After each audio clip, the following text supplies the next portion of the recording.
Welcome to Mineral Talks Live, the monthly live mineral webinar that brings you in-depth and in-person interviews with mineral people from around the world. Mineral Talks Live is brought to you by a joint effort among the Mineralogical and Geological Museum at Harvard University, the SMMP, and Blue Cap Productions. Tune in on the first Wednesday of every month and stay connected to your mineral world. Now, broadcasting live from beautiful Honolulu, Hawaii, the land of aloha, ukuleles, and shakas, this is Mineral Talks Live.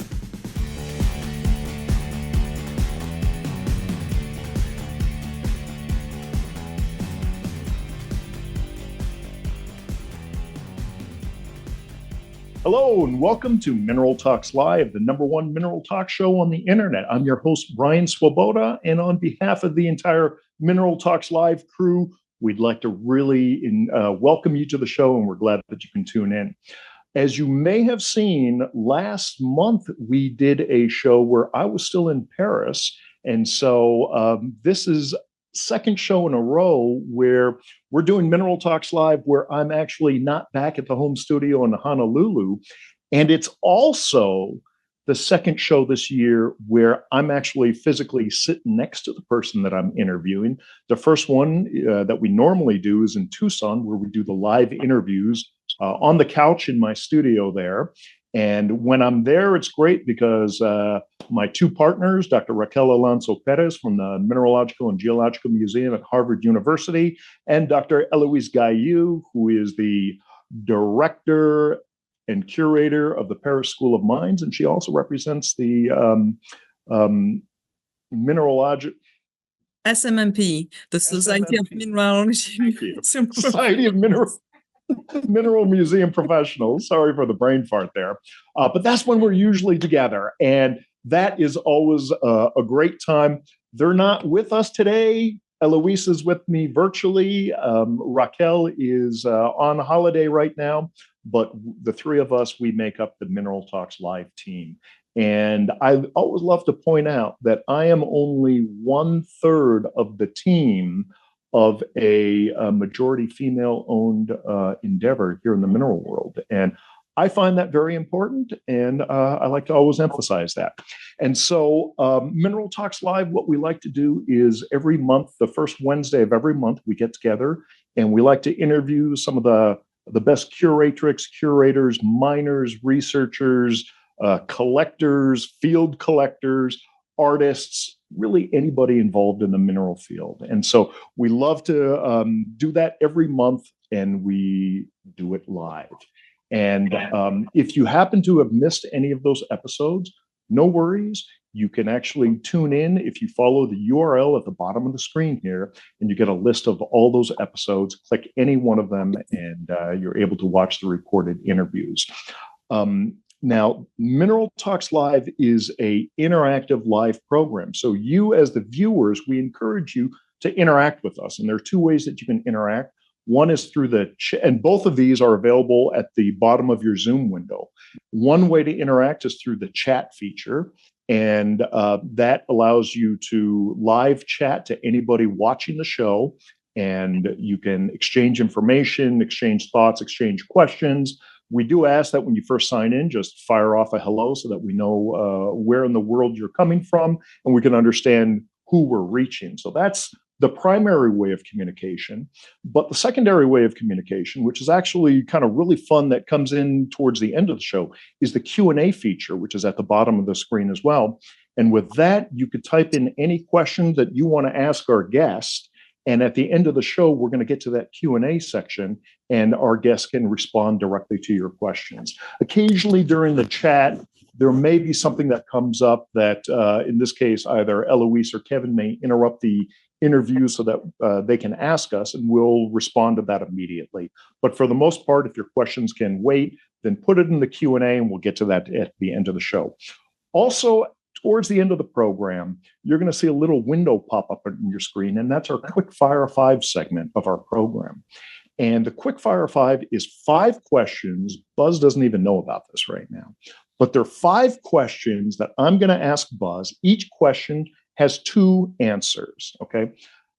You, as a viewer, you're going to try to predict how Buzz is going to respond, how he's going to answer those questions.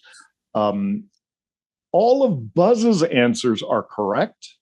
We're going to see how well you do. And even us as the show people, we're not even going to quite understand, or we don't really know how he's going to answer. So it's kind of a fun little thing. So play along. Next time you see Buzz live at one of the shows, then it may add a little something where you can spark up a conversation or interact with him in a different way than you've normally done.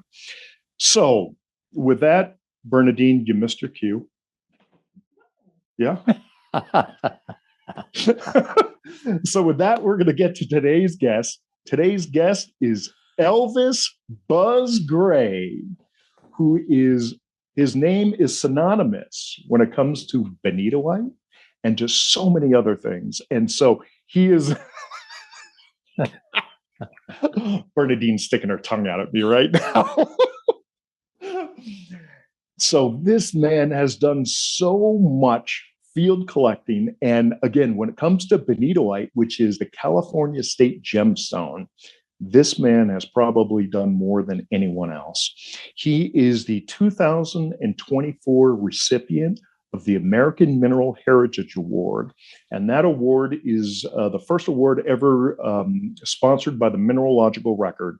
And it's given to living people who have contributed an incredible amount to the mineral world through their efforts in field collecting. So Buzz was the wonderfully worthy recipient of that program this year. And Buzz, just so happy that you could make it on the show. Thank you. And thank you for allowing me to come into your home here in Missoula, Montana, and take over the whole basement and turn it into a little studio. But really happy that you can join us on this program today. I appreciate it. Terrific. Now, Buzz, whenever I start interviews, I like to start by kind of going into the past a little bit. And so I know your past, you were born in the oil fields of Central California. And Actually born in Santa Barbara. You were born quickly moved. Yeah. Okay. So you were born in Santa Barbara, then you moved to the Taft area. Right. And your father, and I actually have a photo. Well, okay, let's look at this. These are the oil fields in Taft, California, which, to my understanding, is still one of the richest oil fields in the entire state. A very important field. Yeah. And this photo here, your father is the gentleman in the who's not wearing the hard hat. He's the second to the right. And he was in charge of managing a bunch of these oil workers, correct? So at this time, this was the deepest well in the world. Okay. And he only oversaw the drilling. He did not work on the floors or in the derrick. Wonderful. So you grew up in the oil fields. How old are you in this picture? It looked like about 12, 14. 12 or 14. I love it. So you grew up in there, but you ended up having this incredible experience with minerals. How did you go from growing up in the oil fields to mineral collecting? What first got you interested in minerals? I always liked picking up shiny things, and there wasn't much to pick up around Taft. But went into the Air Force. I was in there 4 years in eastern Montana, and I got into collecting the agates out of the Yellowstone River. Okay. And fossils and anything that was shiny, I picked up. But I almost gave everything away at that time, where finally I started collecting things good enough that I kept some of them. After the Air Force, came back to California and lucked out getting a good job, weird job again, underwater photography with three-dimensional, and I hired one of my friends that we just accidentally passed a rock shop one day when we had a little extra time, to kill and going up further up the road for an hour or two. Mhm. And it was a good meeting. It was Bruce Runner in Turlock, and he had a little rock about 1 inch by 2 inch, and it had an $80 price tag on it. Which at the And time was a big number. That for us at that time, it was a big number. And we asked him, why is that worth so much?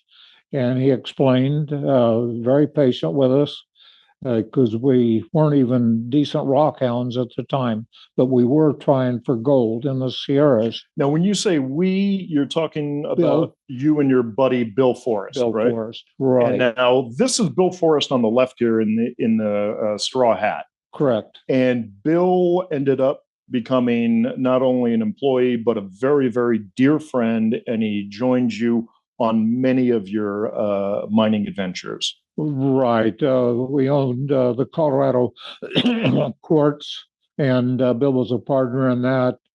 And we basically did all of our digging together, chasing stuff in the Sierras and on the Coast Range. But we went every weekend 1 year to the Benitoite mine, left, spent one night, Saturday night, got back about midnight. Both of us worked at the same company. Mhm. And it probably cost me my first marriage because it was always we're playing cards, drinking, what young people do. And Bill and I got really interested in the Benitoite. Now, this $80 rock, Right. this was a benitoite, right? Right. So that was your first exposure to benitoite. And when you asked, never seen one before that. okay, but when you asked why is this an $80 rock, what were you told? Told how rare it was, and said it was down by Fresno where we lived at the time, and it was worth going to take a look. He tried to, the Bruce Runner said, why don't you go up and look at the mine? It's close to you guys, which we did. And the mine was posted, no trespassing, blah, blah, blah. But it didn't look like it had been worked for many years, and it hadn't been for several. And we went ahead and claimed it, posted it, cornered it, took it to the county seat, the information. They said, no problem, it's yours. And it had posts on all the corners, even when we went up there. And we got a phone call, and the guy said, you're trespassing on my property. Well, it really wasn't his property, and he was quite elderly, not as old as me, but he was old. And this was, what was the gentleman's name? Clarence Cole. Clarence Cole, right? Okay. Yeah. And he was leasing the property. He was leasing it from Dallas, Rod and Dallas and his wife that had originally backed the two people that found the mine, supposedly, a story that's never been agreed on. And this is the Reed family.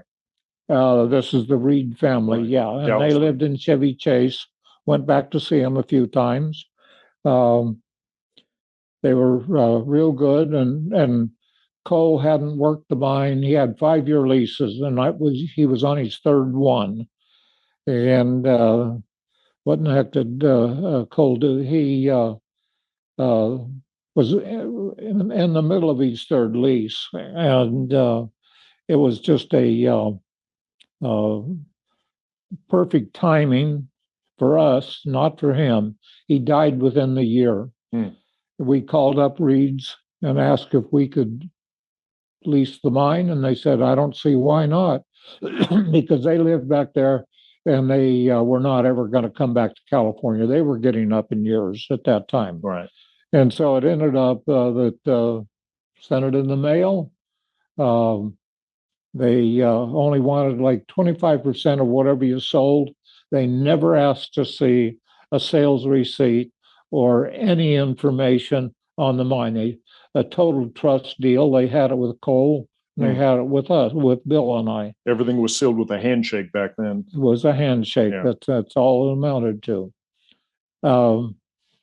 Where did we go from there? Well, eventually you owned the mine. You bought that mine, right? We bought that mine in about 15 years. 84 is when it became the California State Stone. It had been Okay, I was gonna ask accepted you that. as the California State Stone for many years, but it was never legal. And this made it legal, and book was put out. It worked out well for us. Mhm. And then how long did you end up working the Benitoite mine? 33 years. 33 years. And And- after that point, you And sold it. sold it to ended up a group that owned it, and then they mined it with better equipment than we had.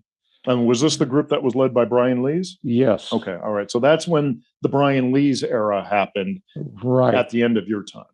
From about 2000, he mined the hill for about 4 or 5 years. Okay. And then he sold it to a local.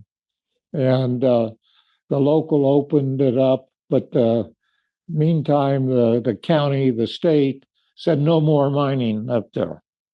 And so they Now, why opened was a that? mine Was that shop. because of the asbestos in the region? That was their excuse. That was their But- excuse. Oh, okay. But the asbestos in their area, they were huge. We were working in asbestos. Nobody ever died of asbestosis there. It was a short fiber that did not stick in your lungs and stuff. And I don't know of one death. And they worked in conditions that were just terrible.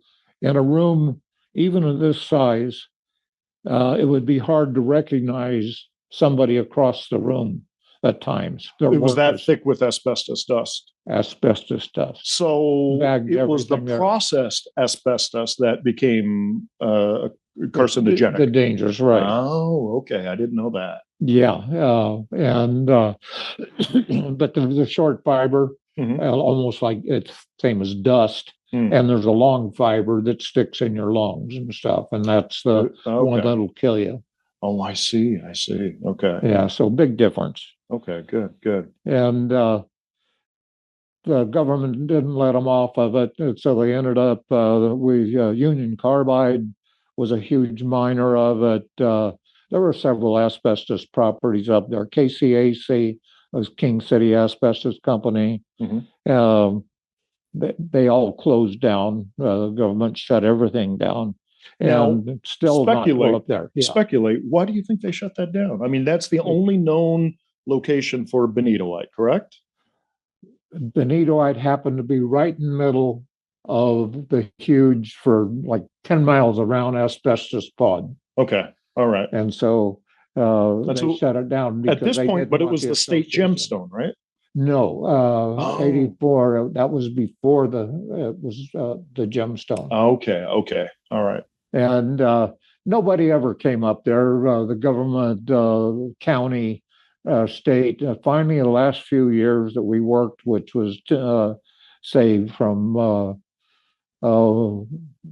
1995 to 2000, it was they started putting rangers in there, but they weren't. They carried side weapons and everything, but they just came by to visit us. They never said anything bad or tried to run us off or anything like that. That all came later after we sold the property to Okay. Brian's group. All right. Gotcha. Gotcha. Well, now I want to come back to benitoite because it's such a great story behind it. But in the meantime, between the time where you first started leasing the property and when you finally sold it to Brian, you had a lot of mineral adventures in between. So I want to kind of talk about those a little bit. And then we're going to come back to benitoite at the Great. end Okay. because I think the story continues actually to it this goes day. forever. Yeah, exactly, exactly. So in 1970, I believe it was, you started working for Pala Properties. Tell us about that. I had quit the job that we'd had worked on for years. For 10 years, I was with the underwater camera company. And just felt it was time to move on. And I could actually make a living off of mining benitoite. Not a good living at that time, but I could survive. And went through a divorce. And Bill, about 2 years after I quit, they shut that part of the company. He quit. And moved on. And so they closed that company pretty much completely, half of it anyway. It was a great deal. We both decided to try the mining, and we were looking at other places, gold mines and stuff like that, and ended up with several other properties. We mined spessartine down on Little Three and in the San Diego area. We leased the mine from Louis Spalding, and we bought almost everything that Louis mined for probably at least 25 years. And we went through 3 Spaldings, Louis's dad, Junior, Senior, Junior, and then Junior's son, but the son never went into mining. He was a highway patrolman, and he never got involved in the property until his dad died, and then he sold the property, and a different family owns it at this time, but a local family. This is Levi Gregory. Levi Gregory, yeah. Right. Who's a great friend. I'm going to pull up some photos here of you working at the Hercules / it was formerly called the Hercules. Now it's called the Little Three Mine. Right. So, and John Sinkakis and his son worked the property just before us. Oh, interesting. Okay. So then, what's going on here at the Little Three Mine? We're just looking for veins and seams, and the stuff you would have to blast and to break the rock and stuff. And one short story, Louis was working one of the tunnels, not this one, and it started to cave. Well, the wheelbarrow was behind him. The tunnel's going out that way, and the wheelbarrow is sitting right here. And it started chasing him. He ran, pushed the wheelbarrow out the tunnel. It was only like 50, 60, 100 feet long, something like a short tunnel, and barely made it out without getting buried, and fell over the wheelbarrow and didn't get hurt at all. But the tunnel was gone. Just got up and dusted himself off. That's about it. By the grace of God. I mean, you don't get much closer than that. No, he very close. Oh, wow. Super. Now, I'm gonna pull out a piece of our set. Tell us about this, because this is material from the Little Three. Hercules or the Little Three. Let me hold it up like that so that the viewers can see it. So tell us about this. It was like I said, we bought a lot of material. We decided, what are we going to do with this? It wasn't selling real well at that time as far as the loose stones. So Bernadine and I don't know where she went, decided to start making some jewelry. And this was done, seen on a board in Fresno at McDonald's Jewelers. And he said, hey, guys, I'll build you the necklace. You furnish the stones, and we'll split it 3 ways. And we said, fine. And we thought he did a beautiful piece together. That's absolutely stunning. And we made money. He made money. So it worked out fine. And then later on, we had other people make a lot of jewelry for us. But this was the first major piece that we ever did. That's a fabulous piece. Fabulous piece. Let's go back to how you first started getting involved in cut stones. This was in 1970. I went to work for Pala Properties. Started the cut stone end of the business. There was Ed Swoboda, his dad, was the one that actually hired me. And there's his dad. That's you and my dad underground at the Stewart mine. Look at a bunch of Van Pelt photos, some of which we have in the background here, during one of the mine bashes. And this was one of the first mine bashes. Yeah. And here, same mine bash, you and my father, Peter Bancroft in the hard hat, and Edward Gublin there. Peter Bancroft was a very large collector, well known, did a lot of the shows, ex-school teacher, and an important collector.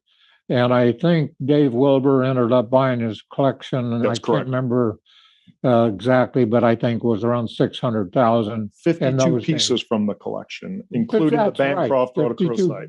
He didn't buy the whole collection. He That's picked out 50 pieces, 52. And we lived, Wilbur and I lived in the same place, probably quarter mile apart in Fallbrook. And what other mines did we do? Of course, let's talk about cutting, because I want to go back to while you were at Pala Properties, you ended up cutting this, which is the that was the largest stone in the world at that time. Brazilian Princess. Right. And this you cut for my father. His dad and I owned it. Yeah. And tell us about this piece. How big was it? What was the process that you went through?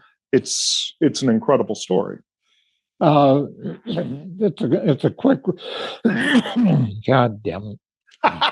Hey, this is a family show. You're not allowed to talk like that,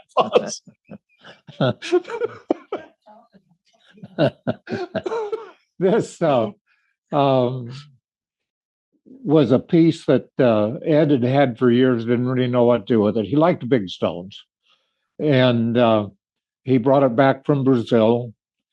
And we put he didn't preform this one. This was a saw cut, a conjunction between him and I, and we had somebody else cut it, saw it for us, block it out and stuff like that. Then I preformed it on a big wheels. Didn't Herb Walters do the original cut on that? Yes. Yeah. Okay. Yeah, and his kids were they did a lot of the sawing and stuff too, and they also did some of the polishing of like a table. Something if the table was too big, we didn't have equipment at that time to take care of it, and which is another story. We copied John Sincase's equipment. He was cutting big stones and selling to Smithsonian a lot of the times, but. This stone was very impressive, and it's a natural light blue, where most all the blues after that, we cut more big ones, were done with irradiation. Oh, okay. And it was a natural. And so we were quite happy with it. I think it was 31,000 something carats. And so nobody wanted to handle it. They didn't have the equipment. Sincankis was about the only one in the U.S. that I know of that was had the equipment made. Well, one of my part-time partners on some of the mines, Bryant Harris, owned a machine shop. And he asked, we called John and said, can we copy it? And he said, sure, come on down, take all the measurements and stuff. And so Bryant and I went down one day, spent a few hours putting all the measurements on everything. And Bryant built, I think, originally 3 or 4 of them. Okay. And we did such a good job John was left-handed. We didn't realize we were copying a left-handed machine. But fortunately, this is a two-handed operation instead of just doing little ones like we normally cut. Yeah. And so it worked out okay, but it was a mistake. But he did a great job of copying, even to the wrong direction. Oh, that's amazing. And Bryant Harris I think he was working for Powell at the time, right? No, he owned a machine shop and what else? Something else. Machine shop was the main thing. Well, I know my father was obviously very close with him as well. Yes. And he actually, the house that I grew up in Los Angeles, he was the one who actually created all of the bars that we eventually put on the windows of the house. Right. That doesn't surprise me. Yeah, exactly. He did a lot of work for Bryant. He did a lot of work for Pella Properties. Mm-hmm. He put in some of the mine doors. That's right. That's right. Yeah. He did a lot of work in the rock. He was a good rock hound, and he had a fantastic collection. When he passed, the family broke it up and sold it to a whole bunch of different people. Mm-hmm. But it had good benitoite, spessartine in it. He's the one that turned me on originally to the spessartine because he had been buying some, but he didn't have anything what to do with cut stones. Okay. And so he wanted minerals. And so we made a deal. We would go over and buy whenever Louis would call. And I would buy the cutting material. He would buy the specimens. Okay. And then I met Bernadine, and we started going over and buying just the cut stones. He did it on his own on the specimens end, and we did it on our own with Louis on the thing. And Louis was an exceptional guy with us. He tried getting part of his family involved with cutting. Didn't work out. Called me up and said, Buzz, why don't you come over and take a look? And he had a lot of rough. Mm-hmm. Because nobody had been buying from him. And Louis, whatever it was, a kilo or a lot of rough. And he always let me pick the material out, the cutting. Mm-hmm. I put it in different piles. She was over there on some of these buys, and let me price it. Okay. And he never turned down what I offered him on any lot. Well, you're known for very fair and accurate pricing. Well, I hope so. Yeah, well, I mean, yeah. Anyone who doesn't know, they know now. Right, they know now. But Louis was really good in that thing, and he called me up. We had this was not this piece, another necklace of spessartine. Okay. We had it all. I think that's on a photo upstairs. We didn't bring that down. Yeah. It doesn't matter.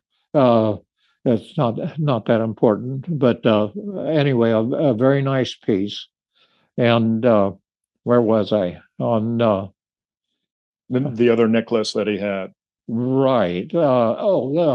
We had it all arranged to put a 10 carat. It was the biggest stone spessartine we'd put in, which was big for those days. And he said, Buzz, I've got a big piece of material. I just got out of the mine. We were getting ready to start within the next week by a guy in Carmel that owned a jewelry store. Okay. And it cut 39.5 carats. It's still the record stone to come from that mine. Ever come from that mine? Wow. Yeah. Okay. So it still holds the record. Oh, yeah, it'll never be. I don't think. I hope Levi beats it. Yeah, but I don't think there's a prayer. Okay, so Levi, the gauntlet has been thrown. The challenge has been issued. You've got to find a 40 carat stone or above. And Levi is a great guy, good friend, very nice guy, and stuff is still coming out. He bought the property. Yeah, and so this year at Mineral City.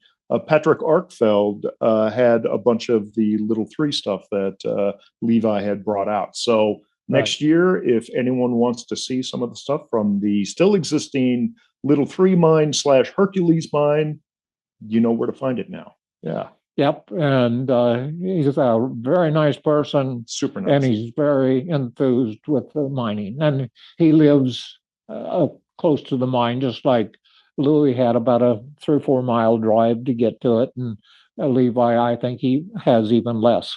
Yeah. Yeah. And he's super nice guy. As you said, I had a friend who it was on her bucket list to visit the mine, and he was able to arrange a private tour for her. Right. And just wonderful, wonderful guy. Good friend. Yeah. Okay. So in the mid 70s, you started visiting the opal fields in Australia. And this is, I believe, a shot from that time. And you were with Ted Reed, correct? Right. Did you go to the opal mines? Okay. We used to go to Lightning Ridge, which is a known mine all over the world. Was the main one, and but we went to several others also at the same time, and it was a lot of fun. But we never got that involved in the mining over there. Mm-hmm. It was just basically buying material, and we knew the miners, and so we got to go underground and stuff like this. Okay. Well, I bring up the opal fields there because of what you noticed there and what you ended up bringing back to California, and that was the machines that were used to kind of mining, do the opals basically, and the sapphires there.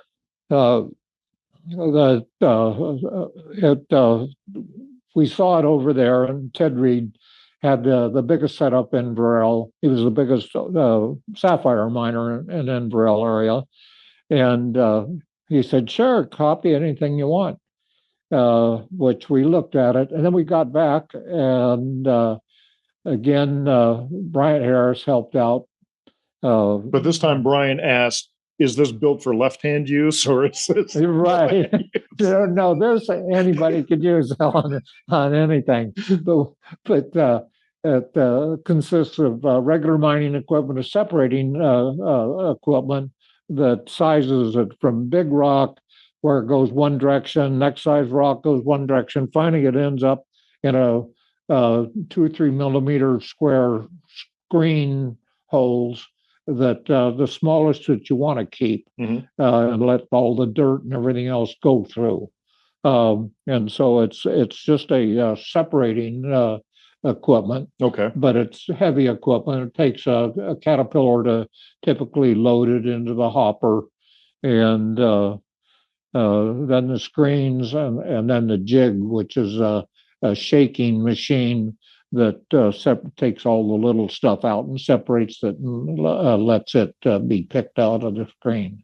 And so you brought this technology to the Benitoite mine to separate the rocks there. Right. And after seeing what was going on in Australia, we checked it out, and the sapphire mining in Montana was almost identical, except they were homemade machines, most of them up on the river. Right. And we copied some of that equipment completely.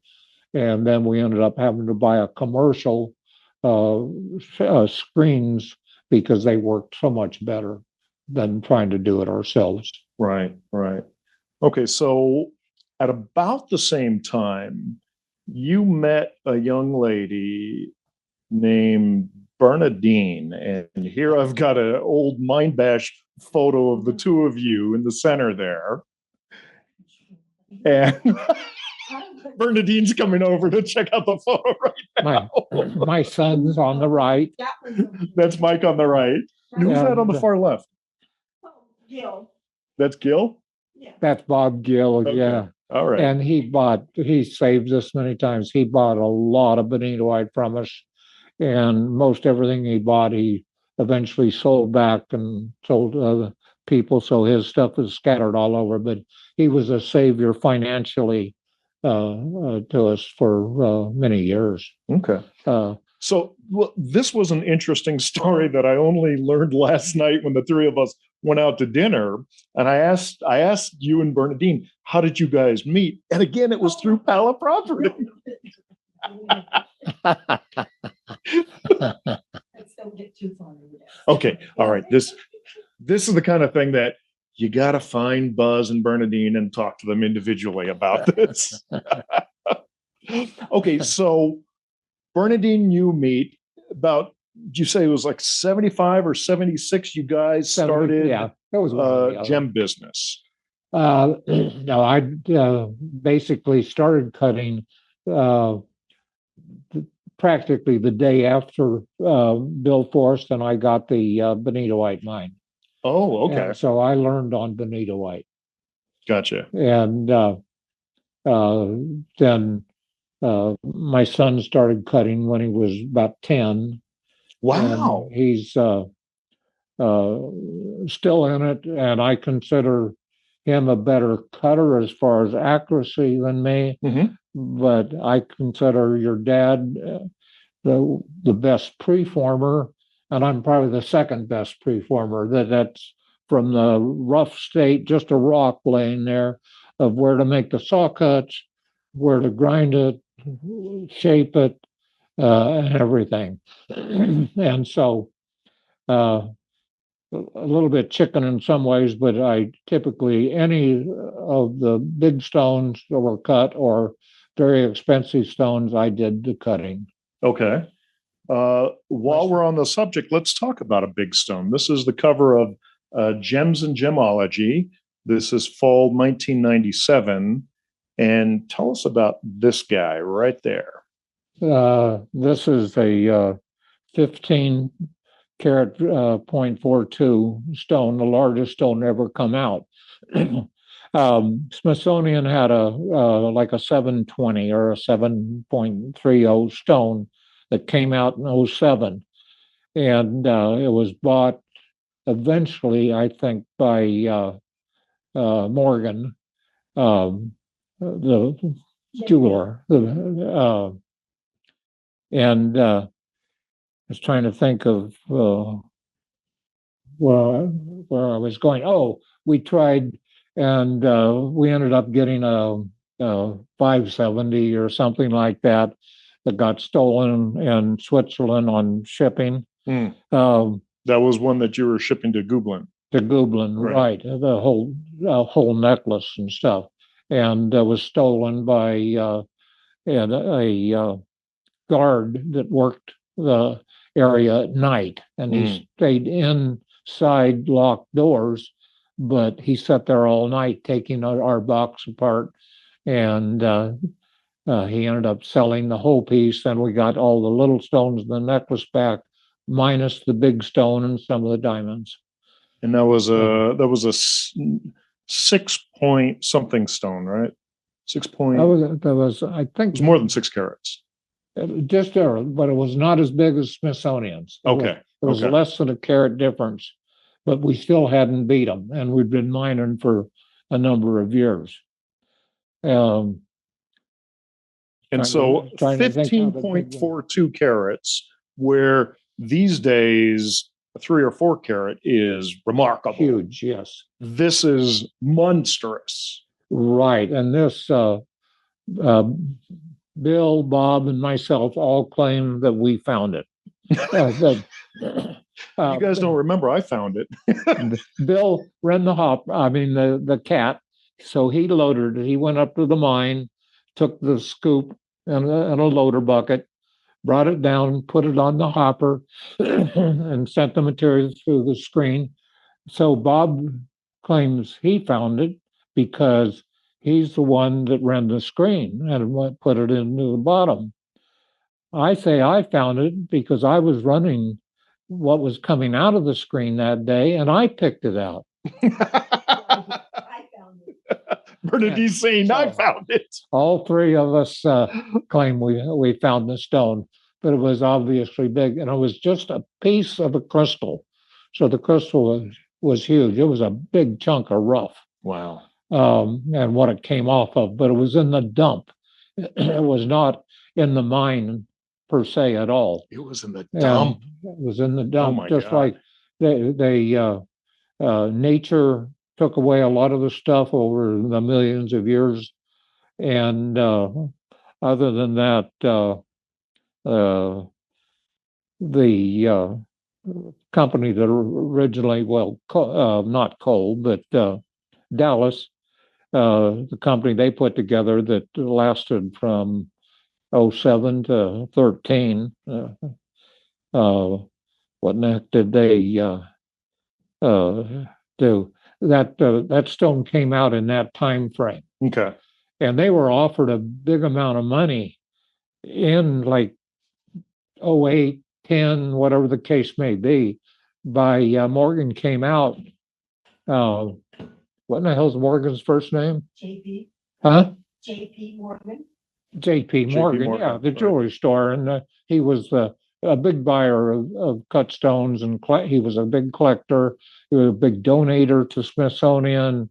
A pretty important guy in the business. Sure. Yeah. Okay. So I'm going to cut to some photographs of you. I believe these are all up at the Benitoite mine. This is no, this is at Stanford in Montana, and those are geodes. And we asked for man's land.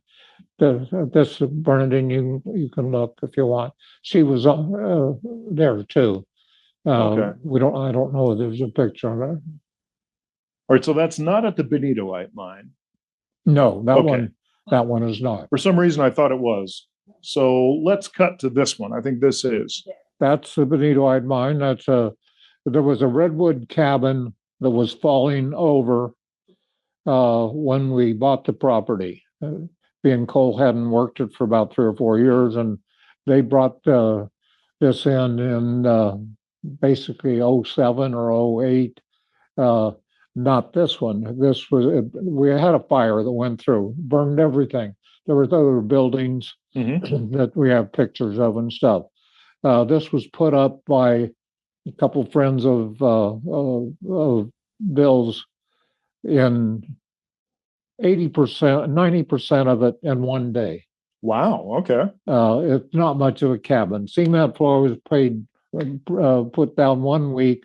Next week, we went up and they built out, and there was a hole in the roof still that had to be finished. Was the only thing left, and we slept in it that night with the hole in the roof.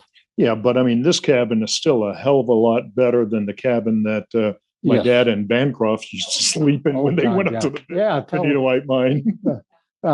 there's a good that when they went up there, they killed 3 rattlesnakes the first night. Right. Yeah, they came up And that was like inside the cabin. inside the cabin. They were in their sleeping bags. All right. They turned on the light, and there were the rattlesnakes, and they just started firing away with the rifles. And when Bill and I bought the property, or not bought it, but when we leased it the first time, there was 2 big rattlers underneath just the edge of the cabin, probably 5 footers. And I've got a picture of Mike holding them both up after we killed them. And one of them was a yellow rattlesnake that I've never seen anyplace else in my life. Yeah. I've killed a lot of rattlesnakes, and It was just, completely yellow. You were describing it last night. Totally yellow, and it was. We used to stop even on the road, on the pavement, 13 miles away, on the dirt, whatever, and to kill a rattlesnake and stuff. And finally said, "Why in the hell are we killing rattlesnakes? We never had a problem with one. When nobody ever got bit. Right, yeah. They keep the hunt pests at away, night, right. and we blacklighted at night. I decided, hey, if they're not on the property or by the equipment, we don't kill them Leave 'em anymore. alone, We yeah. never killed another rattlesnake. Good for you. Good for you. That's super. They're actually pretty good. They warn you. Yeah. Right. They always rattle.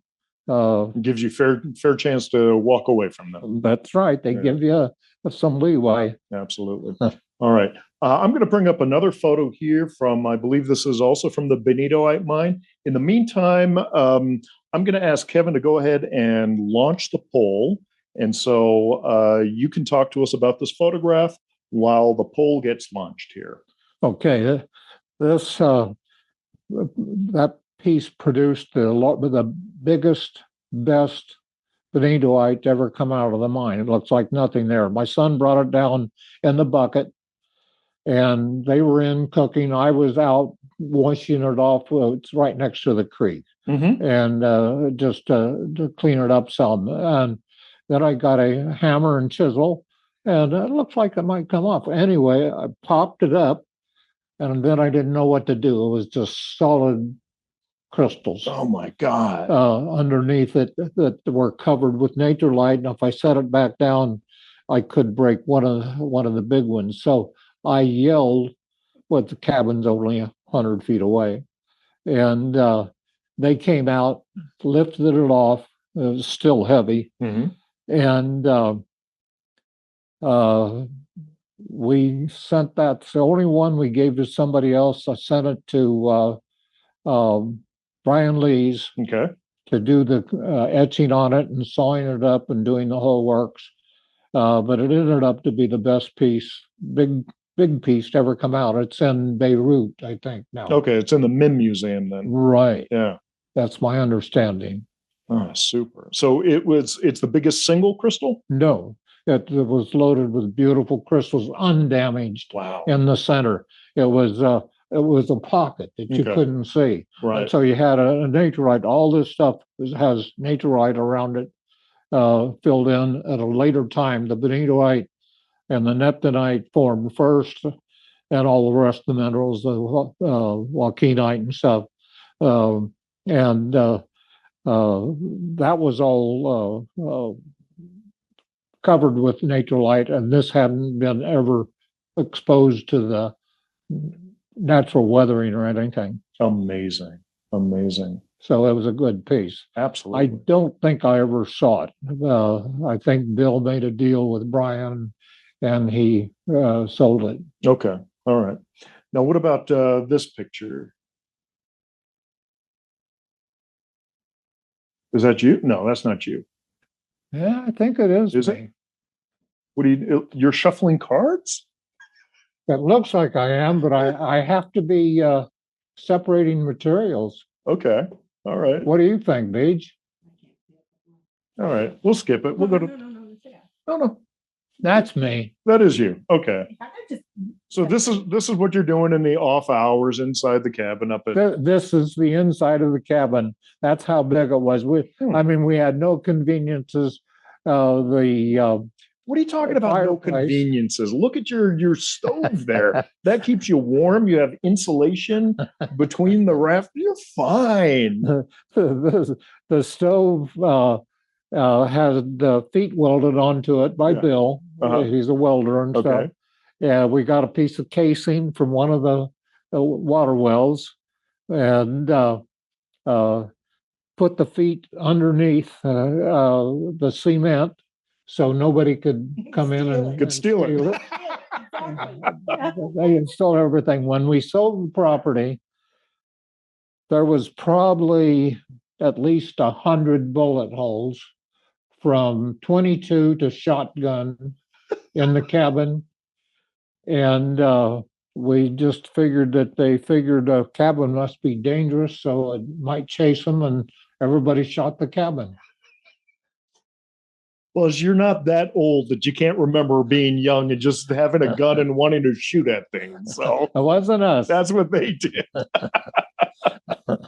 But we were always amazed at that, how they would shoot up the cabin for no reason. Absolutely. We had a steel door on it that we had taken from our work at the water place because somebody had broken in there and they had steel doors and they'd bent it all up. And so we inherited that. That was the best thing we had in the cabin. Gotcha. I'm going to jump to this photo. This is, now, is this some of the machinery that you guys recreated to separate the material? We made that, like the bottom one, we made the screen, was still a fruit screen, I think, that Oh, we used. okay. And that's not the new one. So that's an old one. That's I can't tell. It's Pat, but I can't tell who the other person is. Take a look and see if you know. And that comment isn't for me, it's for Bernadine. Trying to figure out who the two ladies are here. There's two ladies.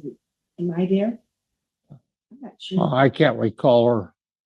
I can't recall. Bernadine is the one in the plaid shirt with the hat.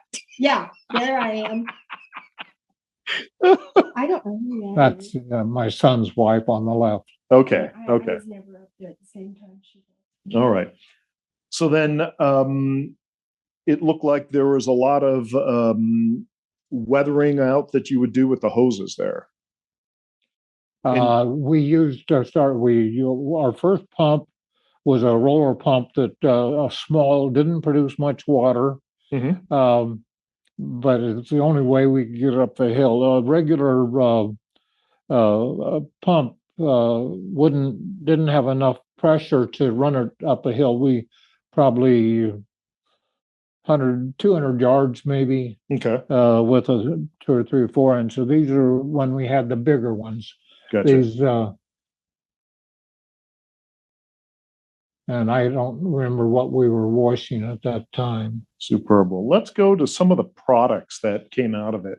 Tell us about, we've got rough and cut here. Tell us about these. They're long older than what I remember or anything. Basically, I cut all the big stones. My cut lots of the carat stuff. Bernadine's sons both cut benitoite in the summertime when they were out of college. And boy, that's about all I can remember on that piece. Okay, let's go to this next piece here. You got a lovely necklace with a great benitoite specimen kind of in the middle of This necklace arms is the stolen piece. Oh, this is the one that had the 6 point some odd carat Right. stone that was never recovered. 670. 670. Right. Okay. Yeah. All right. That's what I was Yeah. thinking. 6.7 carat stone. Yeah, and the Smithsonian was like 730. And Okay. that's the one took us forever to beat. Right. But we beat it several times. Now, tell us about this specimen that's shown here that I'm also going to cut to here. It's the same specimen that is on the cover of the February 2008 issue of the Mineralogical Record. This is older than us, as far as the mine, to my knowledge. It's in LA County. And it's a piece that's been put back together. But that's the way it originally was. And I think Tony glued that back Tony Kemp. together. Yeah. Tony Kemp. I think so. I think he's the one that made it. And it's a fantastic piece. Eloise may actually know the answer to that. Yes, she may. Yes, that's correct. It's Tony who put it back together. Yes. Okay. And Yeah, it's Eloise, on you've seen this in display. person. What's been your reaction to seeing this? I could not believe it. I could just not believe it. It's one of my favorite piece at the museum in LA County. It's truly amazing. Yeah, it's an absolute stunner. Fantastic. And then I'm going to go to another specimen and cut stone here. Tell us about this, Buzz. That's another one that I don't remember hardly anything about it. There's a large crystal. You could do it with a tiny one and do the same thing, but I would guess that's a little over an inch crystal, which is big for benitoite. Yeah, The absolutely. cut stone looks like a 3-4 carat, and basically, like I think I said before, just for political reasons and so forth, that I cut all the stones that were over 3 carats, essentially, except for a couple that my son cut. Yeah. Well, going back to you and Bernadine, I think these are some of the pieces that you guys did together, and then we're going to get into the latest pieces. So tell us about this, and Bernadine, feel free to chip in some bits and parts of the story here. Oh, okay. It's a benitoite. Oh, yeah. That's the benitoite.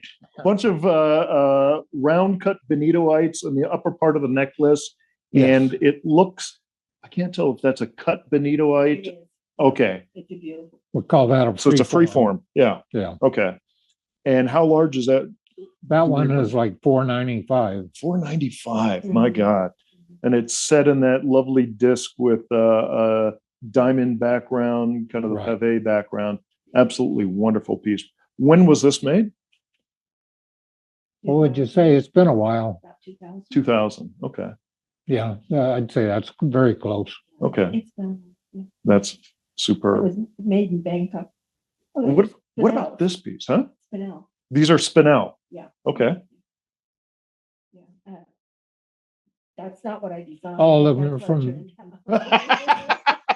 I wanted to, wrap Those it up, are, but You wanted to kind of wrap it it. was this is we never used these people again. It was the only one they made for us, but the red and pink Spinel. Yeah. Okay, so red and pink spinel. I don't know if people can hear Bernadine because we don't have a mic on her, but it's not exactly how she designed it. She wanted, it sounds like she wanted the two arms kind of wrapping around each other. It's still a beautiful piece, but it's not exactly what she wanted. And that was the last time they used these people. But I love how you have that flow of the red spinel going up to the right and the pink spinel going up to the left. those are all Vietnam. Vietnamese pieces, And first, that was the first lot of that we could ever make a piece of jewelry out of rough that we saw or offered. And then it started coming out more regular out of there. But we bought the whole lot because we'd never Never seen had it. available to us before. Yeah, fantastic. Now, what about this piece? This is Oh, I good. love this Ah, one. Bernadine's like, I love this I piece. want this piece. It's a pendant Yeah. and benitoite and what? A stibiotantalite, one of the John White saw it and he said, "My God, that's better than any museum has in the world." And John's on.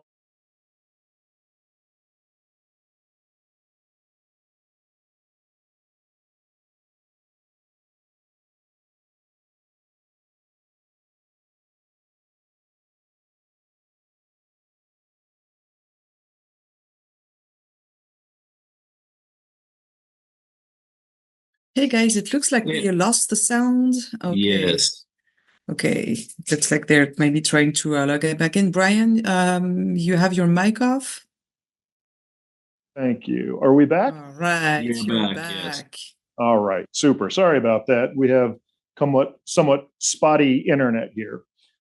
So let's take a look at a couple more pieces. Oh, I like this one. The guys wanted to make this a windmill. Wanted to make it, They wanted the actually, arms to yeah. move.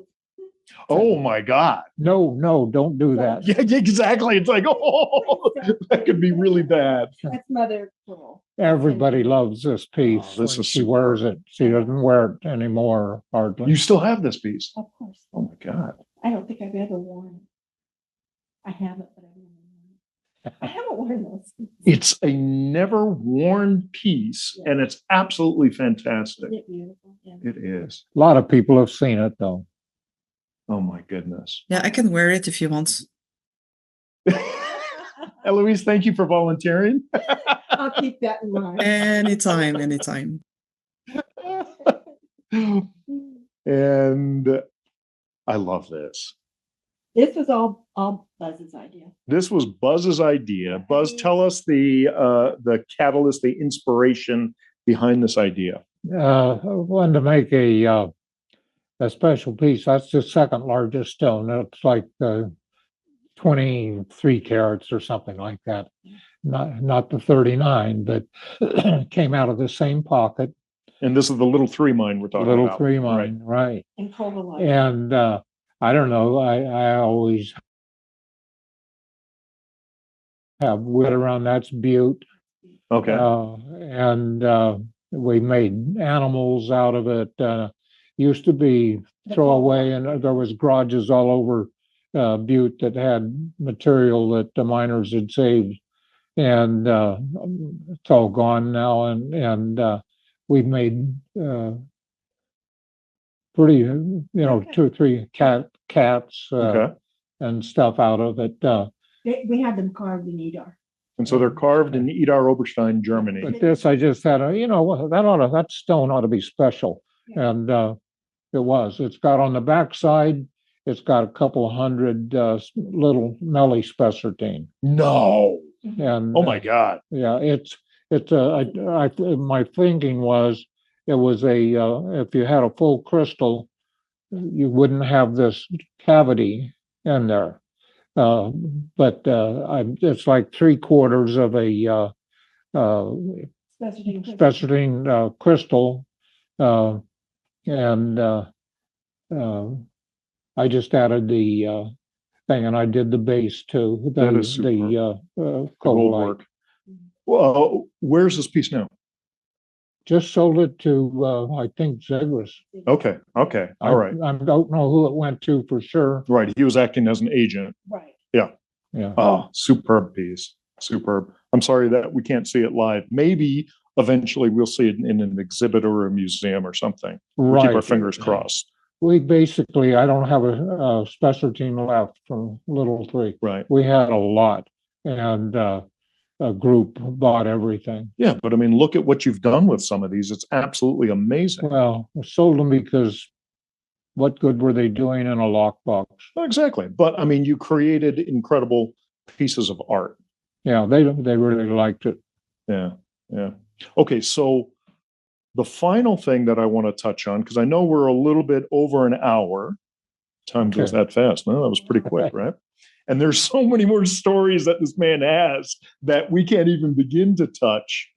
But he's actually been writing a long story on his Benitoite experience. And you are, I think, 12 handwritten pages into it.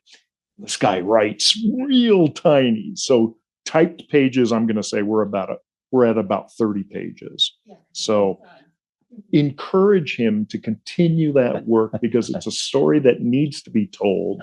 And I'm going to share this with everybody because we had a lot of this conversation yesterday. Right. That Buzz's whole thing, the reason he hasn't done lots of interviews and things like that is because he's never wanted the fame. And I think it's important to point out here that now you are kind of one of the final gatekeepers of all of this incredible information. And Buzz has realized that if he doesn't share this information at this point, it's gone. That's all gone forever. And so I'm really happy that you decided to join us for Mineral Talks Live. And there's another project that we're working on that we can't really talk about right now, but we're going to start recording more of your stories. So we're really looking forward to that. And I'm glad that you have shifted the perspective so that you understand the value in sharing these stories so that they're not lost forever.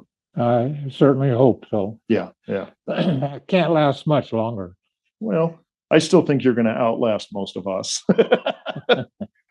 Okay. The final segment I want to talk about are these incredible butterflies. And this is from the 2023 TGMS exhibit. And you created, is it 19 butterflies? 18. 18 butterflies, 17 of which are currently owned by the Smithsonian. Is that correct? No, all 18 because I'm sorry? John's was never been considered part of this collection, so I think they have all 18. Okay, so they have 18 of it. So. Okay, all right. And so these were on exhibit. These are just screen captures from my filming of the What's Hot in Tucson. And these were also on exhibit at the LA County Museum. Tell us kind of the story behind this. This is another creation that you and Bernadine together we just brought to life. We kept some of the rarest and best stones. There's a 10 karat hiddenite in one of them, flawless. that I think it's one that you were one there. showing was Oh, no, Benitoite. that's- What's that one, Paige? Oh, that's the hidden. That's the hidden one. Yeah, and Tell us about that one. we saved this stuff for a long time on the stones and decided, why don't we do something with them in jewelry? And we came up, we made the first one and said, hey, that came out pretty nice. And it's the only one that the wings don't move on. The peridot. The peridot was the first Yeah, one, yeah. a And that's packy. the only one that's not a rare stone, I believe. Right.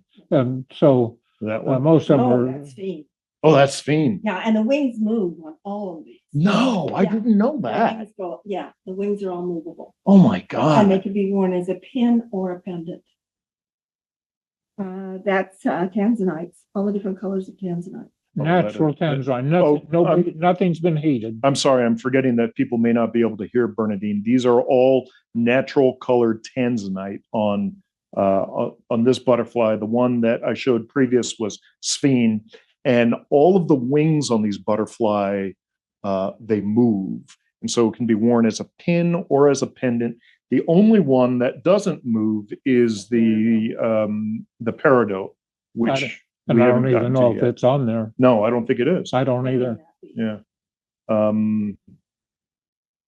Okay, that's the Tanzanite. tanzanite. This is the only one Buzz actually designed.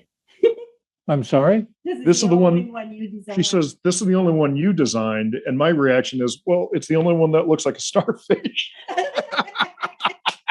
It's It's an Alexander. I don't even think that's the right one, Paige. It's an Alexander. It's an alexandrite. Okay, it's the right one. Yeah.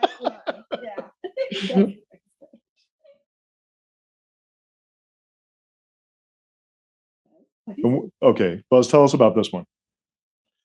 Again, boy, I don't recognize him. Which one is that, Paige? Do you know?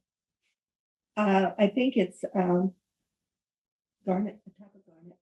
It's what? A type of A garnet. garnet?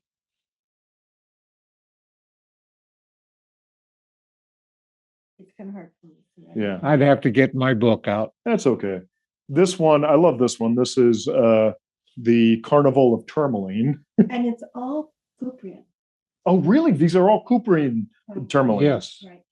Mozambique and Paraiba from Brazil also. Okay, so you actually have Paraibas in there as well. Yes. Yeah, the only ones that aren't Pyariba are these two body parts right here. Okay, so And then the rest of pink it- one and the yellow one in the center of the body, those are Mozambique, and the Yes. rest are from Paraiba Paraiba. in Brazil. Right. Superb. And then we saw the Hiddenite one. And we saw the The Sphinx. Hiddenite, also, one little story, I don't know whether the people realize this or not, but there's no mining anymore. They turned, my understanding, Adams Farm, where it came from, they turned it to a wind farm, and there's no more mining. Terry Ledford, a really nice miner, that split the stuff with Adams Farm, which owned the property, was killed in a big hole that he had dug Right, and caved in on him and killed him. yeah, And they closed the mine. okay. Well, what I'm gonna do now is I'm gonna bring up the website. This is the San Diego Natural History Museum, and this was from a while ago. But here's some better photographs of some of the butterflies we just saw and some of the ones that weren't on exhibit in Tucson last year. And so I'm just going to kind of slowly scroll through this. And again, these are all property of Smithsonian now. And Right. last year's TGMS exhibit, the ones where we were looking at the photographs earlier, that was one of the exhibits that Smithsonian brought to the TGMS. They generally bring two exhibits. That was one of the two. So here you can kind of get a better idea of some of the pieces. Yeah, it's a Stibio, but where's that from, Beach? The other The place? Stibio Talent? Huh? The Stibio Talent? I don't remember. The other one. I think that may be. That's a roto at the very top that's there. rhodochrosite. Yeah, that was one of the first ones that Brian got out. And those are opals in the bottom line. Super. Is that the butterfly, the peridot? Is that the peridot one? The one Yes. that the wings don't move. Right. Right. So that's the only one where the wings don't move. Yeah, and this one, that's natural pearls from the Sea of Cortez. Those Oh, are right super. in front of her house. So Sea of Cortez, where Bernadine has her house. So this probably speaks very strongly to you because it's it's from your home. Right, and they're natural. They're not cultured pearls. Yeah. Took us 20 years to get the correct information on them. It was incredibly wrong. And she was offered so much money for a necklace that she had that ended up taking them out. The guy didn't want the jewelry. He just wanted the black pearls because natural blacks are very difficult. Yeah, to stay with the time. Superb. Sphene. There's a sphene. There's more sphene. There's the benitoite. Right. And that's There's the starfish. That's the peridot. And we're back to the hidden knight. All right. Okay, so we are officially coming on to 15 minutes past the hour. So as usual, I've talked too much. And thank God Raquel isn't on the show because she would have told me quite a while ago, Brian, shut up. I joke. I love her. Okay, so we're now at the part of the show where we're going to do the quick fire 5. So the viewers have all been exposed to 5 different questions. Each question has 2 answers, okay? And so they have tried to predict how you are going to answer. All of your answers are correct, okay? So there's no stress here. I'm going to read you each question, and I'm going to propose the 2 answers, and you tell us which answer you resonate with most strongly, and then we're going to see how well the viewers have done, okay? Okay. We ready? Ready. All right. Preferred method of digging, excavator or explosives? Excavator. Excavator. Okay. Number 2, where to hang your hat, Baja or Bitter Root? Bitter root. Bitter Root. All right. Question number 3, favorite earth treasure, mineral specimens or cut stones? Ooh, That's a he has to toughie. think about this one. Yes. I guess in reality, mineral specimens because stones can be duplicated. Okay, They can be made synthetic. I get it. Specimens. Yeah, okay, super. What drink can people buy you in Tucson?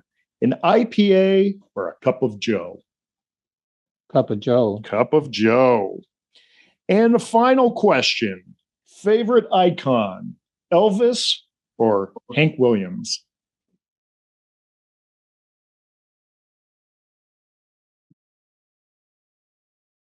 Uh-oh. Did we cut out? They froze again. Uh-oh. Let me know. All right. Brian, can you just pause for a few seconds because we cannot hear you anymore? And we're left just the 2 of us. Okay, they're back.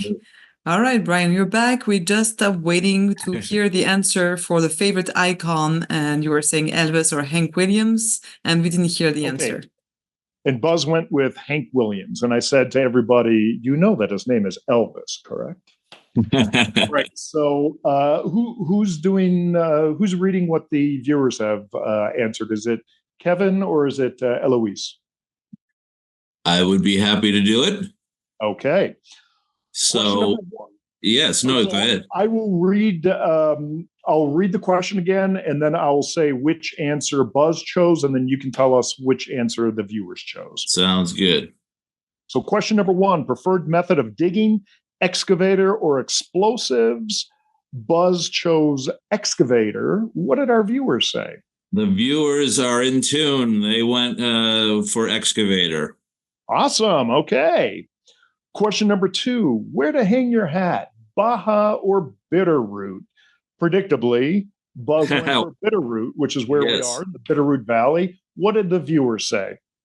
Yes, well, the Bitterroot was once again the choice of the viewers. Super. Question number 3, favorite earth treasure, mineral specimens, or cut stones?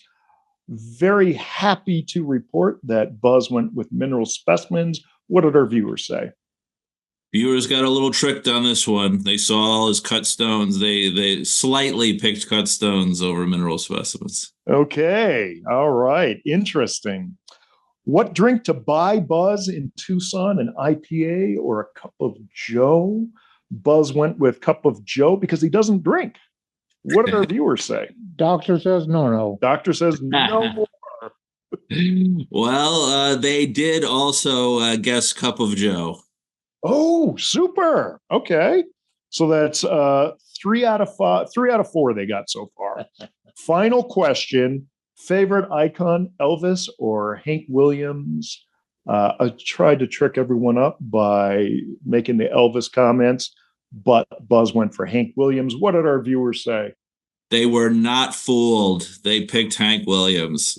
That's 4 out of 5. That is not bad. Congratulations, viewers. Super. Okay, we're going to go into our Q&A section now. Buzz, if you can't hear the questions, just let me know and I'll repeat them to you, okay? Yeah. So go ahead. Do we have any questions from our viewers for Buzz? Actually, it was pretty quiet. The Q&A was pretty quiet. The comment section was really active. So pretty much all the questions were answered right away, or people were chatting. There was one question regarding which was the butterfly that had the stibiotentolite in it. Was it the yellow one? And yes, it was the yellow one indeed. So that was probably the only last question that was not answered. Super. Okay. So, Buzz, you got off easy. Everyone, they were answering each other's questions and just fascinated and listened to your stories. Dynamite. Okay. Oh, no. There was one question. Tommy was asking, why would you not wear that beautiful necklace, Bernadine? Yes. Bernadine, that's a fair question. I want to know that as well. Where am I going to wear it? She says, where am I going to wear it? I can't wear it around Baja. I would not be suitable. Well, hopefully when she comes to Tucson, we can convince her to wear it one night and we'll take lots of photos. That sounds good. She agreed she will bring it to Tucson. So that's great. there's that to look forward to. All right. We got one last minute question here. Last minute question. Go for it. And the question from P. Andy is, are the benitoite in vugs or encased? Are the benitoites in vugs or are they encased in the natural light? I assume he's asking. There's two things. A lot of the cut stones came out of the dump that the original miners had no mining experience at all, didn't even mine the dump. The best stones by far were all been thrown away by the early miners. What was the question, the rest of it? So the benitoites, did they form in vugs or were they? They're in veins, they're in veins. And sometimes they do form a vug. And that's where the best ones are because they're not damaged. If it's a tight vein and it's only a vein with no opening, usually you cannot get a real beautiful specimen out of it, or you have a lot more problems with breakage and stuff. But the vug is a perfect situation for benitoite because there's no damage. They've always been buried. And the dump produced some fine specimens also and some big boulders and stuff. The best specimen to ever come out of the mine, I consider by far a big specimen. That was a throwaway. They had chunked it out. Interesting. All right, so there's your answer. We have any other last minute questions? One for me. I didn't see Bernadine yet. Because Well, Bernadine behind- asked specifically, can I stay off camera? And I said, yes, you can. So Okay, all right. Well, kisses to Bernadine as well then. she's blowing kisses back and saying, hi, Eloise. We could hear you a little bit. So like when you were Yeah. describing the butterflies, people could hear you describing them. So thanks for that as well. Thank you. Super, super. Okay, well then I think that's going to do it. Buzz, thank you again for joining us here on Mineral Talks Live. And thank all you viewers out there for tuning in. Don't forget to tune in again, September 4th, I believe. The first Wednesday of September is our next exciting show, Mineral Talks Live. We look forward to seeing you then. Until then, aloha and be well. Take care. Adios.